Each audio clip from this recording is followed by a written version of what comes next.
ভারতের প্রথম আধুনিক পুরুষ যিনি সতীদাহ প্রথা বন্ধ করেছিলেন সেই রাজা রামমোহন রায়ের সমাধি ভারতে নেই।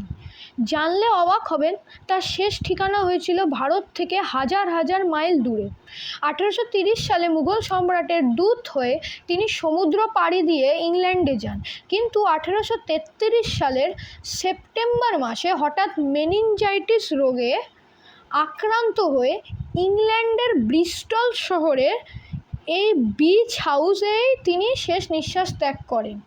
দূর পরবাসে মৃত্যুর পর ইংল্যান্ডের মাটিতেই তাকে সমাধিস্থ করা হয়।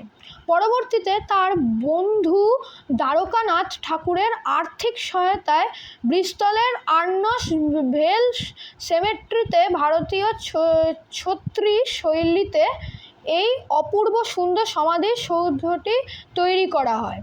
শুধু তাই নয়, ইংল্যান্ডের মানুষ আজও তাকে এতটাই সম্মান করে যে ব্রিস্টল ক্যাথেড্রালের ঠিক সামনে তার এই বিশাল ব্রোঞ্জ মূর্তিটি স্থাপন করা হয়েছে।